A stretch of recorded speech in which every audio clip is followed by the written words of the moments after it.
kita muhasabah. Ya, jadi amal tuh mesti dimuhasabahkan, ya, mesti dievaluasi.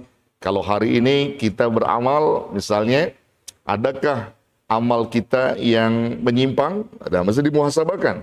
Kalau kita sudah beramal, apa tadi saya niatnya? Niat amal saya karena siapa? Kalau memang karena Allah dan tidak berpaling kepada Allah, maka teruskan, istiqomahkan. Nah, kalau ternyata amal ibadah kita yang kita lakukan hari ini, kita muhasabah, lalu menyimpang dan berpaling daripada Allah, segera beristighfar, memperbaiki amal kita yang tadi kotor tadi, dengan niat-niat yang tidak benar. Nah, jadi penting muhasabah itu, saudara, ya.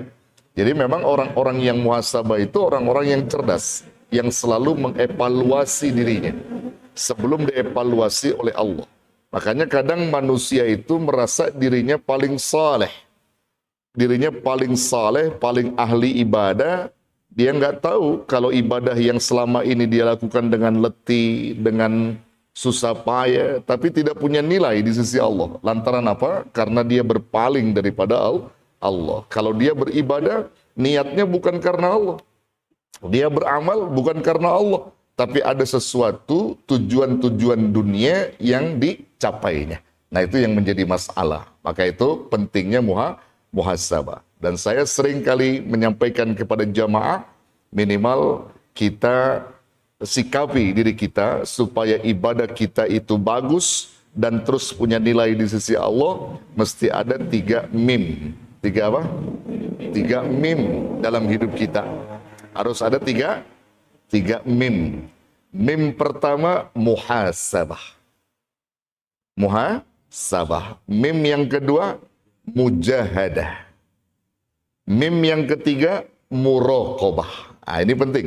Jadi kalau kita punya 3 mim dalam hidup kita, jadi menyikapi persoalan ibadah dengan 3 mim, maka amanlah kita. Mim yang pertama, muhasabah, yang disebutkan Nabi tadi. Hasibu anfusakum qabla an tuhasabu. Hisablah diri kalian sebelum dihisab oleh Allah. Kalau kita sudah muhasabah, mengevaluasi tentang amal yang kita lakukan selama ini, ya, baik dan buruknya akan terlacak di situ. Kalau orang yang rajin-rajin evaluasi, yang sering-sering mengevaluasi, maka akan terlacak niat-niat buruk dari satu amal. Tapi kalau dia nggak rajin bermuhasabah, dia akan lupa, bahkan dilupakan oleh setan.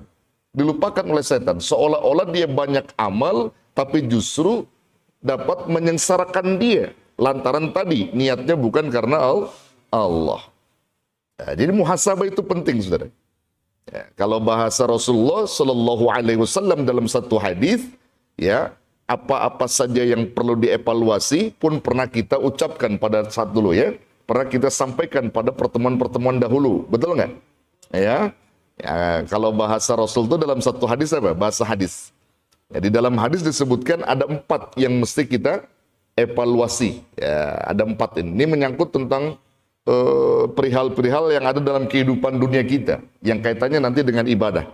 Ya, kalau berdasarkan hadis, Nabi Shallallahu Alaihi Wasallam sebutkan 4 hal itu apa saja yang perlu kita evaluasi. Ya, dalam satu hadis dikatakan Nabi, disabdakan Nabi, la tazulu qadama 'abdin yaumal qiyamati hatta yus'ala an arba'in. Tidak akan pernah bergeser kaki seorang hamba kelak pada hari kiamat hingga Allah bertanya 4 hal. Nah, pertanyaan Allah inilah yang mesti kita muhasabahkan, mesti kita evaluasikan. Ya, pertama apa?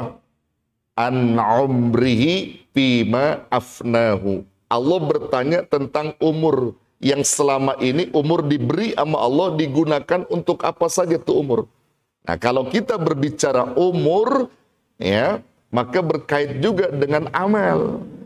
Terkait dengan amal. Orang yang diberi umur atau punya umur, maka selalu beramal. Betul nggak?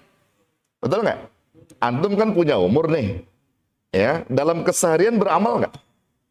Beramal. Cuman persoalannya amal itu, amal yang mana? Ada 2. Ada amal soleh, ada amal toleh. Atau amal soleh, amalus sayyi'ah. Toleh itu sama dengan sayyi'ah, amal buruk. Amal soleh, amal baik. amal toleh, amal buruk, atau amalus sayyi'ah. Nah, jadi kalau kita diberi umur, mesti kita punya amal. Nah, amal kita itu tinggal kita pilih, mana? Amal soleh apa amal toleh? Ya, kira-kira antum nih lebih banyak mana? Amal soleh apa amal toleh? Lebih banyak mana? Amal, maunya seperti itu. Insya Allah. Banyakin amal solehnya. Nah, kalau kita sudah amal soleh, niatnya karena siapa itu?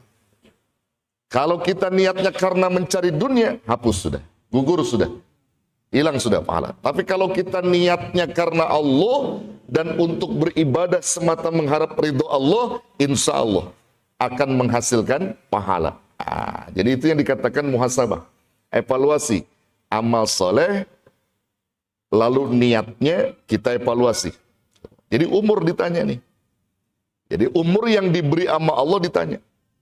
Ditanya sama Allah. Maka kita gunakan umur yang sudah diberikan nama Allah ini digunakan untuk apa saja.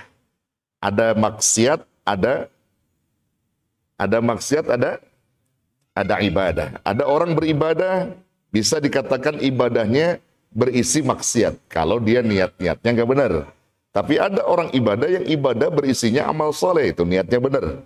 Ya, ibadah yang bermaksiat itu karena tadi menyimpang. Menyimpang dari tuntunan Allah Subhanahu wa Ta'ala.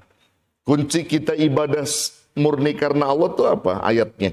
Dalam surah Al-Bayyinah, Allah perintahkan kepada kita. Wa ma umiru illa liya'budullaha mukhlishina lahuddin. Tidaklah kalian semua diperintah untuk beribadah kepada Allah kecuali kamu beribadah kepada Allah dalam rangka memurnikan ketaatanmu kepada Allah.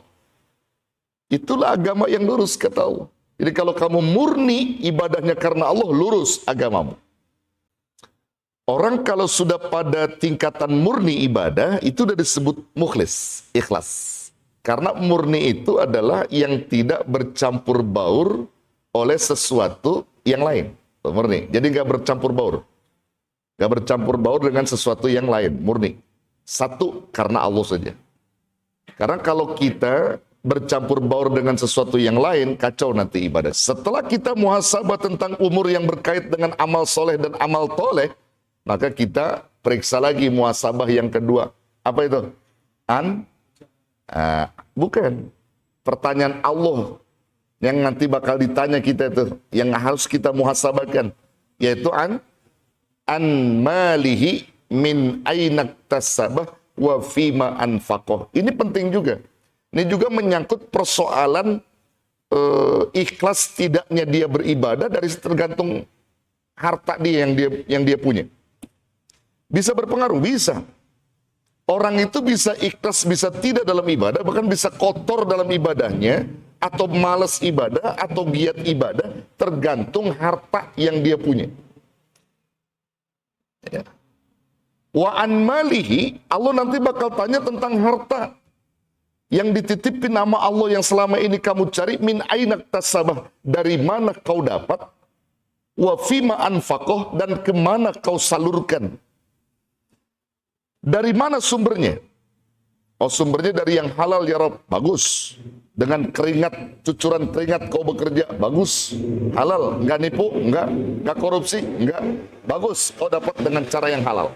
Setelah kau dapat, lalu kemana kau salurkan hartamu itu? Oh, saya salurkannya ke masjid, ke musola, ke anak yatim. Bagus. Buat makan saya. Bagus. Maka faktor pemicu orang berat tidaknya beramal, berat tidaknya beribadah dari harta yang dia konsumsi. Kalau lebih banyak perutnya terisi harta-harta yang haram, berat dia beribadah. Kalau dia mau beribadah, sekalipun dia ibadah, pasti niatnya bukan karena Allah. Karena apa? Karena dari harta-harta yang haram. Yang subhat aja kita dilarang kok. Apalagi yang haram. Nah, ini yang jadi masalah. Nah, tanya. Makanya kalau antum males bangun malam, itu bertanda di perutmu masih ada barang-barang haram. Males baca Quran, di perutmu masih ada barang-barang yang haram. Males tahajud, di perutmu masih ada barang-barang yang haram.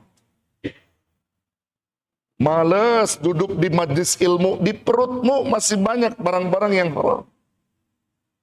Males bersodakoh, di perutmu masih banyak barang-barang yang haram. Itu mesti kamu evaluasi. Makanya kalau orang berat di dalam kebaikan dan benci kepada kebenaran, itu bertanda perutnya masih banyak konsumsi barang-barang yang haram. Hati-hati, saudara. Ya, hati-hati. Masih banyak konsumsi barang yang haram. Itu yang membuat berat ibadah. Hafalan kita banyak lupa karena konsumsi yang haram. Jadi itu penting memuhasabahkan tentang harta yang kita dapat. Dari mana kita dapat, kemana kita salurkan. Penting itu. Ya, penting sekali. Dua, ya. Yang ketiga, wa an ilmihi bima fa'ala fihi. Muhasabah tentang ilmu yang kita dapat dari guru-guru kita. Udah diamalkan apa belum? Tuh, kita muhasabah. Ilmu-ilmu yang selama ini kita dapat sudah bisa bermanfaat belum buat kita? Atau udah kita amalkan apa belum? Ditanya kita. Ditanya tuh ilmu. Ilmu apa saja? Ilmu fikihnya, ilmu hadisnya, ilmu Qur'annya, ilmu akidahnya, ilmu tauhidnya. Semua yang dikasih sama guru-guru udah diamalin apa belum? Ditanya nanti itu. Nah, ini menyangkut juga dalam persoalan ibadah. Karena ibadah tanpa dasar ilmu kan ditolak. Betul nggak? Ya, fakullu man bi ghairi ilmin ya'malu a'maluhu mardudatun la tuqbalu. Begitu. Fakullu man, maka semua orang yang beramal tanpa dasar ilmu, maka amalnya pasti ditolak sama Allah. Ibadah nggak punya ilmu tentang ibadah ditolak, apalagi cuma ikut-ikutan, ya. Ditolak. Jadi harus tahu ilmunya. Bagaimana cara ruku yang bagus, sujud yang bagus, tahiyat yang bagus, i'tidal yang bagus, takbiratul yang bagus, sesuai dengan kaidah syariah, sesuai dengan apa yang dibawa Rasulullah. Itu dasarnya ilmu.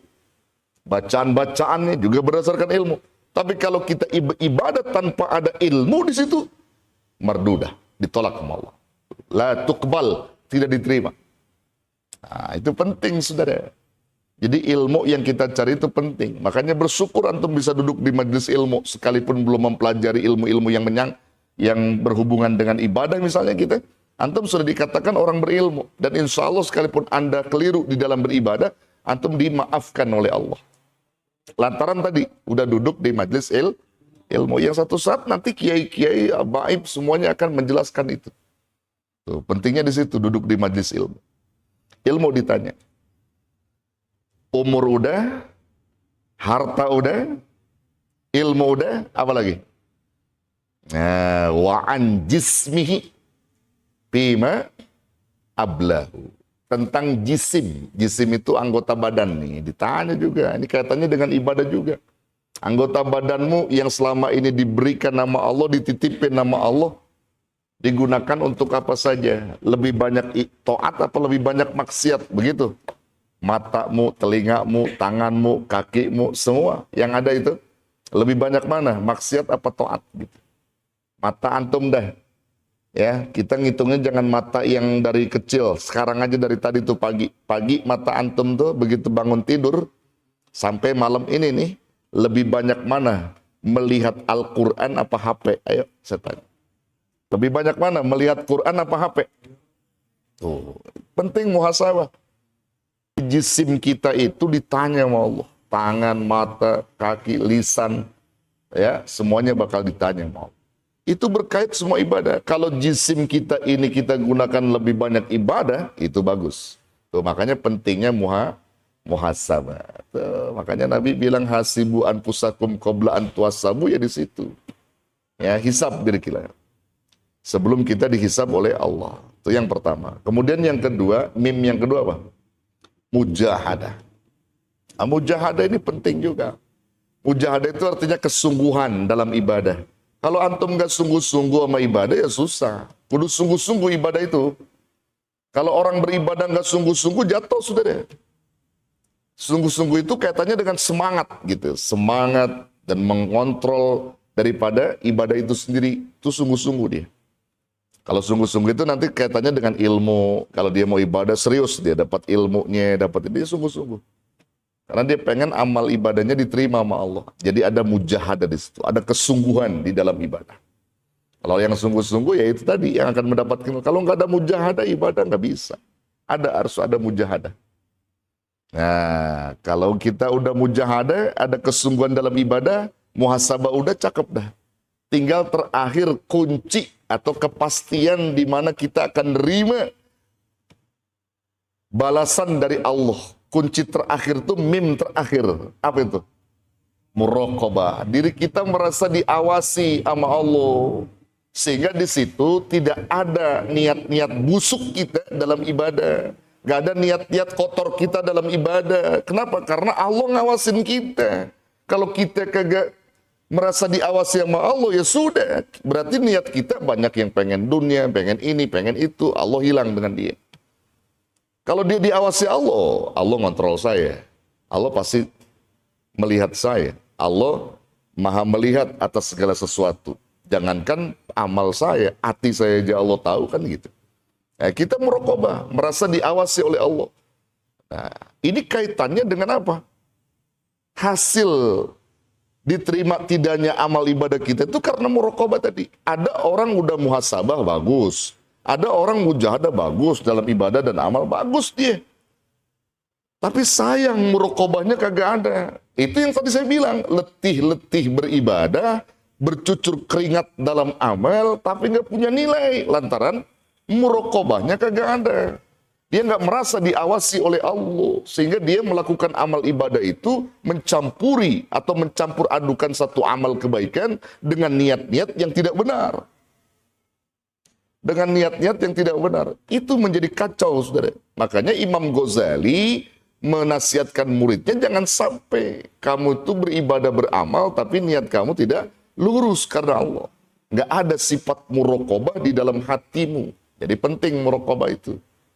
Merasa diawasi gitu. Kita kalau merasa diawasi, beres sudah urusan.